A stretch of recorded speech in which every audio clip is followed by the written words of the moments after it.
एक बात बहुत ध्यान देने की है। इस श्लोक के इस 41वें श्लोक के बाद जो 42वां श्लोक है उसका आरंभ ही भक्ति से है।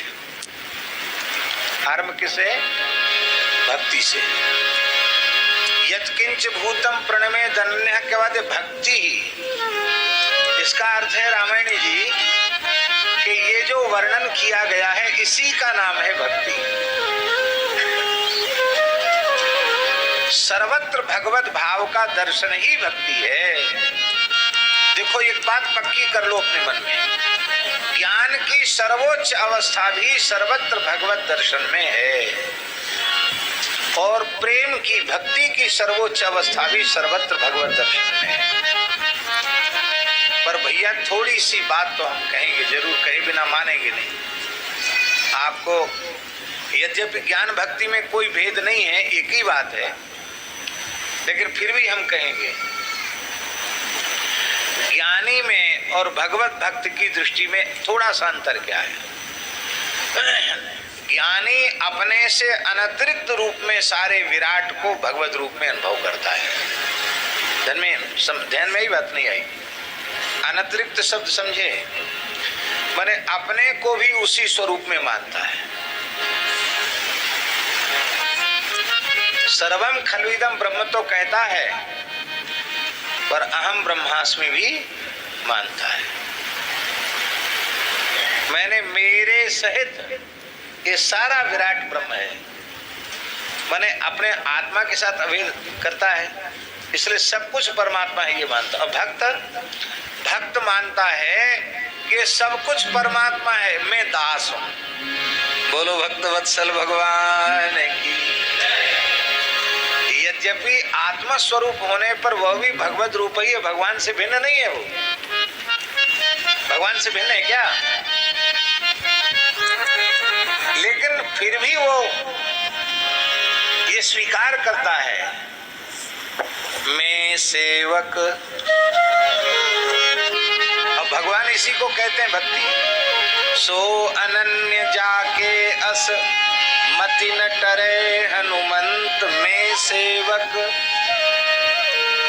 अपने को भगवान नहीं मानता, अपने को दास मानता है, दासानुदास मानता है। मैं सेवक सचराचर रूप स्वामी भगवान। आप कहेंगे कि दोनों में से स्वाद ज्यादा किसमें है? दोनों में ही स्वाद है। कोबड़ छोट कहत अपराधु,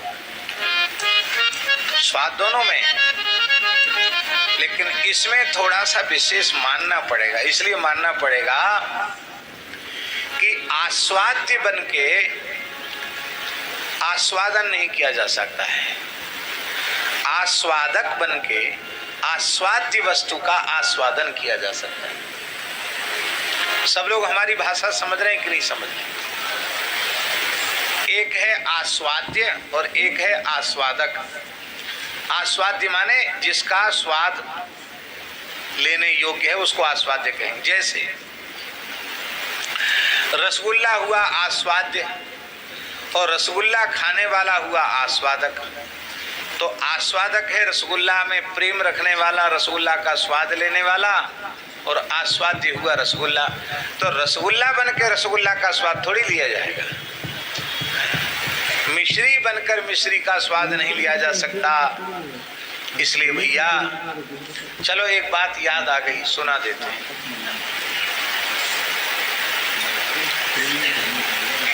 श्री यशोदा मैया ने बाल कृष्ण लाल का श्रृंगार किया, बहुत बढ़िया श्रृंगार। भगवान तो सहज सुंदर हैं, और फिर मैया का बात्सल्य क्या कहना।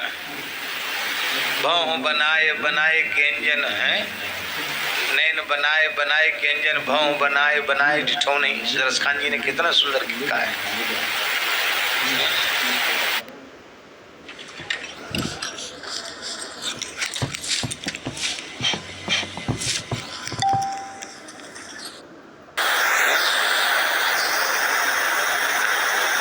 डोरी भरे अति शोभित श्याम जो तैसी बनी सिर सुंदर चोटी। खेलत खात नैन बनाए बनाए व्यंजन भाव बनाए बनाए जिठो नहीं। रसखान जी ने कितना सुंदर लिखा है। दूरी भरे अति शोभित श्याम जो तैसी बनी सिर सुंदर चोटी। खेलत खात फिरे अंगना पग पैजन बाजत पीरी कचोटी। या छवि को रसखान बिलोकत भारत काम कला निधि कोटी।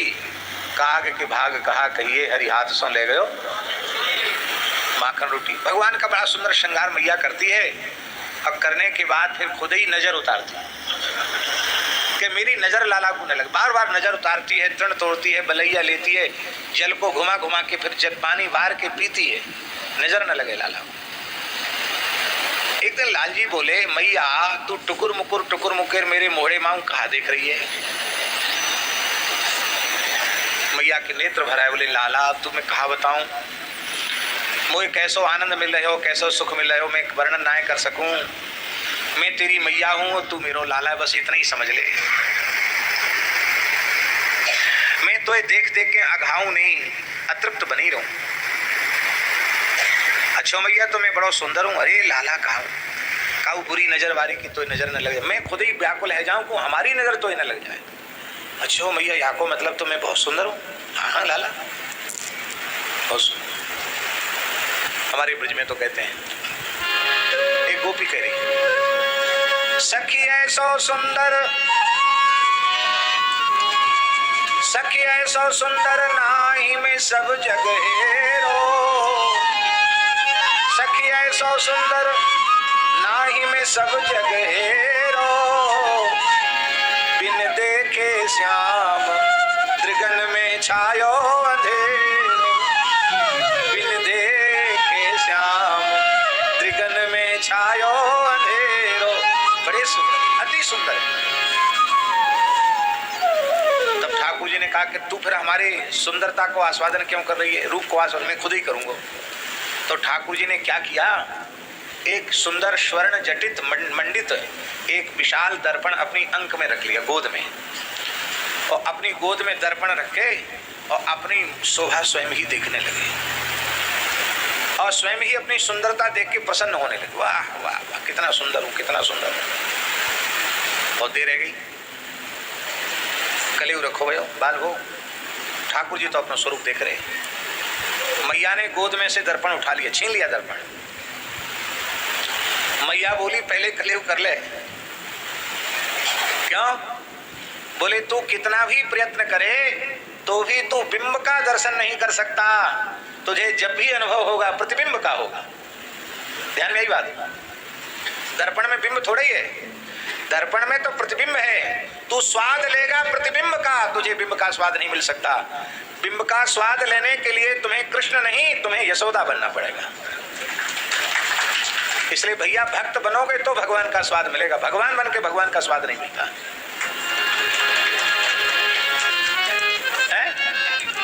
हाँ ये बात। इसलिए खुद भगवान नहीं, ये प्रभु आप हमें ज्ञान दो, पर ऐसा ज्ञान स्वप्न में भी मत देना जिससे मैं आपका दास हूं इसकी विस्मृति हो जाए। हमको तो यही ज्ञान चाहिए। दासो मध्य भवतः शरणागतो, हमको तो यही अभीष्ट है। अहम हरे तव पादैक मूल, दासानुदासो भवितास्मि भूयः। मनः स्मरेतासु पते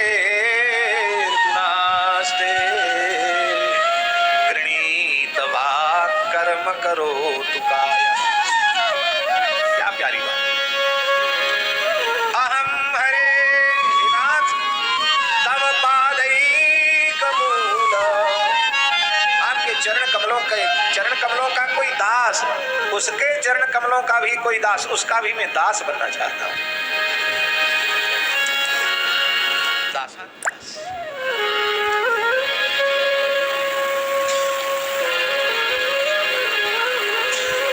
सेवक पर ममता अति प्रीति, सबके प्रिय सेवक यह रीति।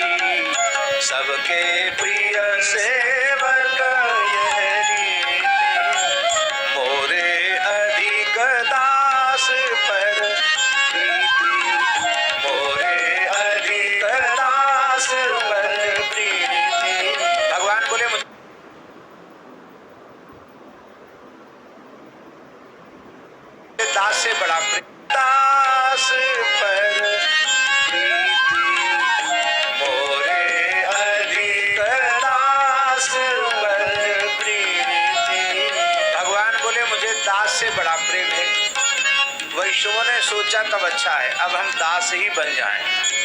तब से सब वैष्णव अपने को दास कहने लगे। बोलो भक्तवत्सल भगवान की। अमुक दास, अमुक दास, दास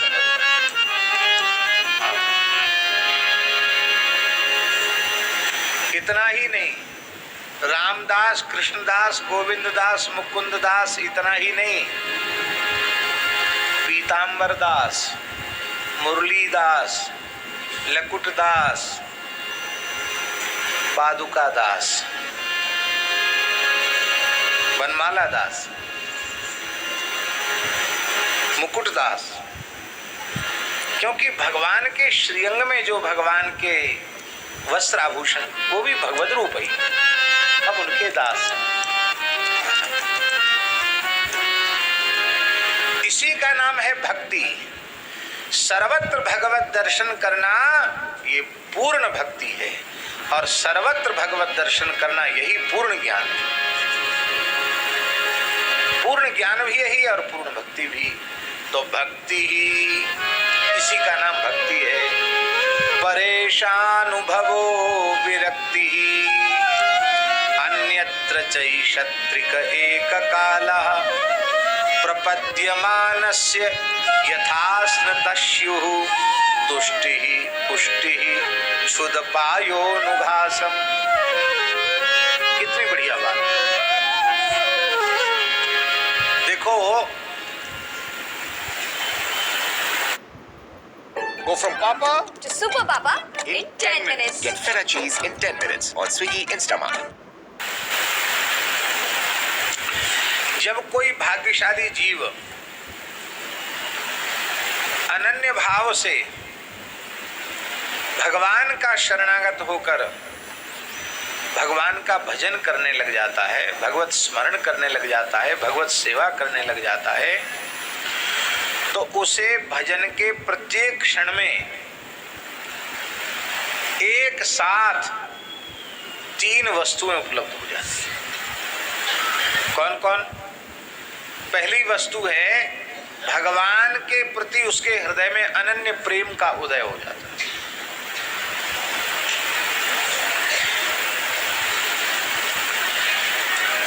भगवान के प्रति उसके हृदय में अनन्य प्रेम का उदय हो जाता है।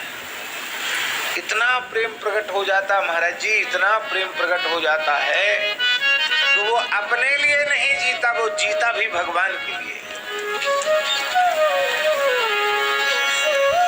त्वयि धृता सवा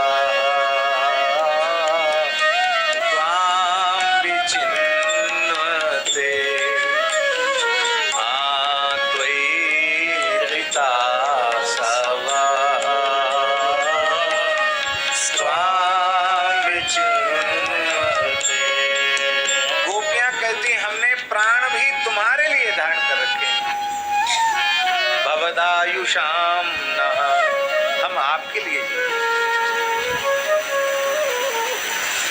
ये है भगवान के प्रति अनन्य प्रेम।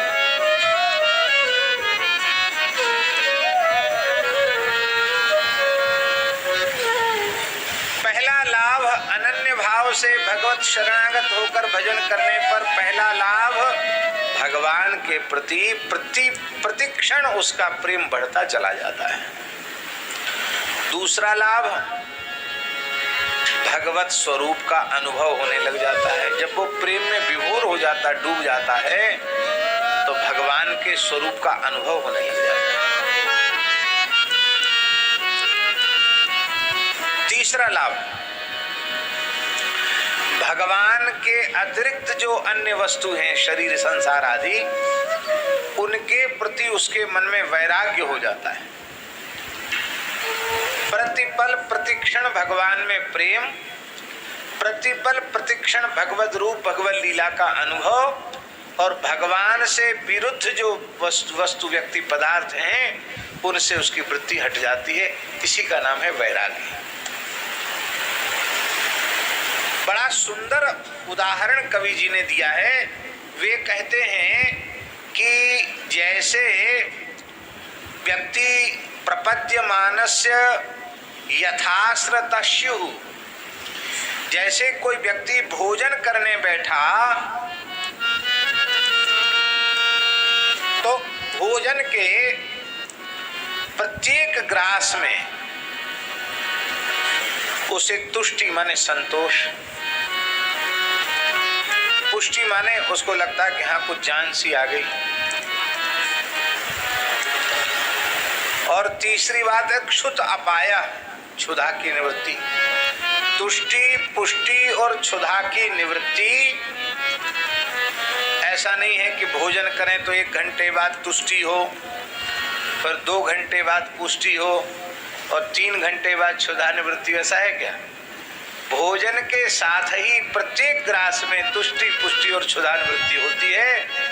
ऐसे ही भगवत शरणागत होकर जब अनन्य भाव से कोई भगवत भजन करता है तो प्रत्येक क्षण में भगवान में प्रेम, भगवान की अनुभूति और जो भगवान से विमुख कराने वाली वस्तुएं हैं उनसे वैराग्य, ये 3 काम एक साथ हो जाते हैं। और ये तीनों काम एक साथ होने लग जाना, यही मनुष्य के जन्म का सर्वोपरि सौभाग्य है। इत्यच्युतांघ्रिं भजतो नुवृत्त्या, इत्यच्युतांघ्रिं भजतो नुवृत्त्या, भक्तिर्विरक्तिर् भगवत् प्रबोधा, भक्तिर्विरक्तिर् भगवत् प्रबोधा, भवन्ति वै भागवतस्य राजन्, भवन्ति वै भागवतस्य राजन्, ततः परां शान्तिमुपैति साक्षात्, ततः परां शान्तिमुपैति साक्षात्।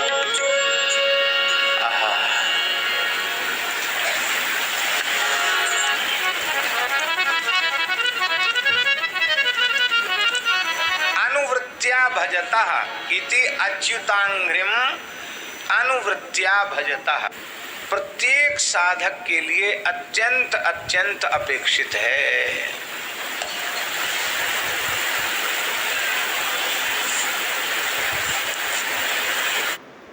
अरे सोच क्या रहे हैं? मारिए दनादन। बहुत बहुत बढ़िया। कड़ाक। बाबा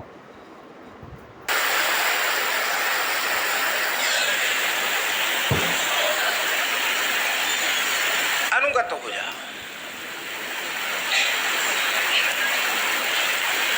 किसी भी विशुद्ध भगवत भक्त का अनुगत्य स्वीकार कर लो, तब अनन्य भाव से भजन बनने लग जाएगा। और खुल के कहें, किसी भगवत भावापन्न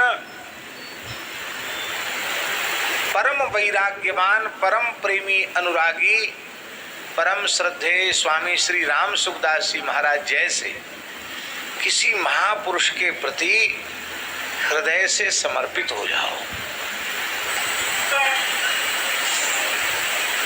अर्थात अपने आप को उस महापुरुष के हाथों बेच दो, अपने आप को उस महापुरुष के हाथ बेच दो। बेच दो माने अब हमने जो वस्तु गौरांग जी को बेच दी, अब वो हमारे अधीन थोड़ी रही, गौरांग जी के अधीन है। गौरांग जी चाहे अपने पास रखें, उपभोग करें, चाहे दूसरे को दे दें, दूसरे को बेच दें, सस्ते में बेचें चाहे महंगे में बेचें। ऐसे ही अपने आप को उनके हाथों बेच देना, अपने आप को सुपुर्द कर देना। एक महापुरुष ने कल इतनी प्यारी बात कही कि मन आंदोलित हो गया। परम श्रद्धे पूज्य श्री रमण रीति वाले महाराज जी ने कल एक बहुत अच्छी बात कही। उन्होंने कहा